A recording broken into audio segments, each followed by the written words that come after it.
Welcome to This Explainer. Silence is a superpower, and today we're looking at exactly why oversharing sabotages success. We live in a world that constantly tells us to broadcast every single move we make, right? But what if doing the exact opposite is the actual secret to reaching your highest potential? Based on some truly fascinating insights inspired by the journey of Jack Ma and the founding of Alibaba, we're going to break down why keeping your mouth shut might just be the absolute best strategic move you'll ever make. So, why do we share our plans? I want you to think about that for a second. Speak directly to that ambitious side of yourself. Why do you feel that immediate, burning urge to announce your new business ideas or your fitness goals or your wildest personal dreams all over social media? You know the drill. You draft that post. Hey guys, starting a new venture, wish me luck. Or you sit down with your friends and just talk for hours about how you're going to completely change the world. It feels incredibly fun to dream out loud, doesn't it? But what is actually driving that impulse? Well, we want validation, not accountability. And this is a brilliantly uncomfortable truth. We flip the script on ourselves without even realizing it. We tell ourselves that we're sharing our plans to stay on track, or to build a community, or, to hold our own feet to the fire. But in reality, we are usually just searching for immediate unearned praise. We want the applause before we've even stepped onto the stage. It's this quick dopamine hit, a fleeting feeling of accomplishment that literally tricks our brain into thinking we've already done the hard work simply because people told us our idea sounds amazing. Now consider the number 100. There is another massive pitfall to oversharing, and it's like inviting 100 chefs into your kitchen to help you cook a single delicate dish. What happens? Absolute chaos.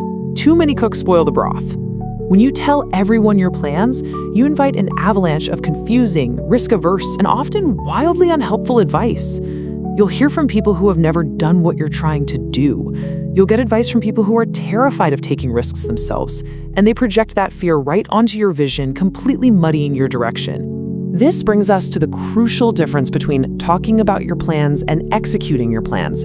It's all about the illusion of progress. When you speak too much about your goals, you literally use up all your psychological excitement and energy in the talking, leaving absolutely nothing for the doing. The temporary high of conversation depletes the actual drive you need for execution. So instead of working quietly and methodically, you become busy seeking continuous validation. You're trading the vital fuel needed for the grueling marathon of execution for a cheap 5-second sparkler of social approval.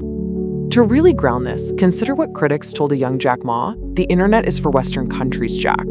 When he first started building Alibaba, almost nobody believed in the vision. People thought he was completely crazy. An e-commerce business in China, during the early days of the web, critics literally told him that the internet was not meant for his country. And actually, even his own teachers advised him to stick to teaching because business was simply too risky. Imagine if he had shared his full, fragile vision with every single person around him and internalized all that intense doubt. The Alibaba we know today simply would not exist.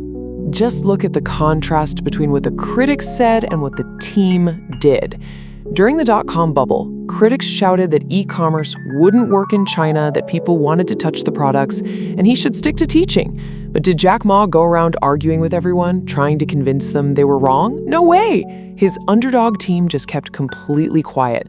They ate instant noodles, they slept in their cramped office, and they worked day and night. They didn't have time to talk or debate because they were entirely consumed by the grueling reality of building something amazing behind closed doors. This brings us to a really beautiful metaphor. Step 1, plant the seed. Step 2, leave it in the soil. Step 3, water it. Step 4, let it grow. A unique vision is exactly like a fragile seed.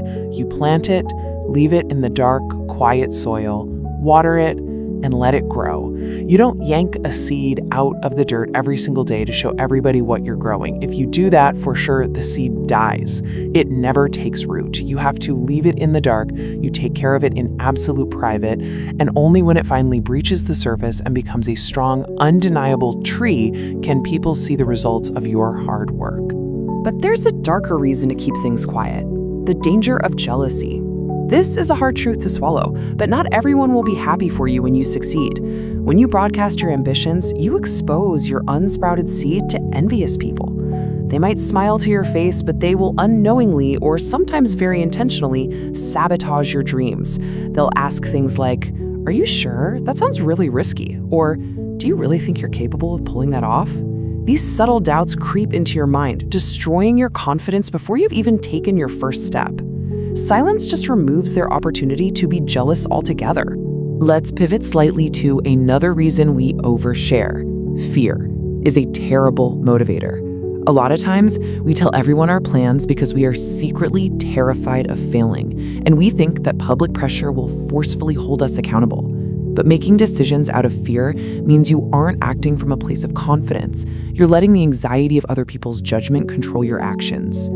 Failing privately, that is actually a massive advantage.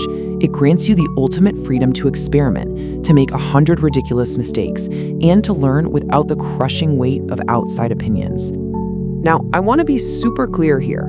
Silence doesn't mean total isolation. You have to understand the crucial difference between saboteurs who are envious, doubtful, and negative, and mentors who are experienced, supportive, and constructive. You shouldn't go lock yourself in a dark room and never speak to another human being. The key is extreme selectivity. You must figure out who drains your energy with toxic skepticism and separate them from the rare voices that offer the valuable guidance you actually need to propel yourself forward. So, who exactly makes the cut? Who to share with? Trusted friends, experienced mentors, constructive critics, and people who believe in your ability. You need a highly selective circle of trust. Just as Jack Ma relied on a very tiny, tight-knit group of supporters during Alibaba's toughest early days when they had absolutely no money and seemingly no hope, you too need a small circle. They might not perfectly understand every single detail of your grand vision, but they believe in you as a person. You don't need 100 opinions, you just need a few really, really good ones. And that leads us right to the climax of this entire philosophy. Let success speak for itself. At the end of the day, nobody cares about your plans. They care about your results. When Alibaba finally took off, the massive, undeniable success of the company shocked everyone. The critics who said it would never work were completely silenced. Jack Ma didn't need to argue with them. The results did all the talking. By the time the world realized what was actually happening, it was far too late for anyone to criticize or doubt the vision. Which brings us to our core takeaway for this explainer. Silence is your superpower. Keeping your plans quiet is not about being sneaky or antisocial. It's a profound act of protection. It shields your fragile vision from negativity, from doubt, and from the exhausting noise of the world. It keeps you entirely focused on execution rather than conversation.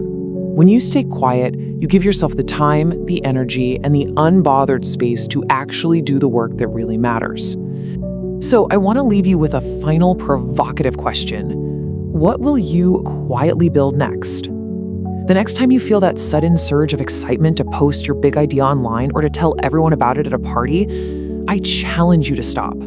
Log off, keep your mouth shut, take that burning energy, channel it directly into the soil of your work, and start executing in absolute silence. Let your success be the only noise you make. Thank you so much for joining me for this explainer, and honestly, I truly can't wait to not hear about what you build next.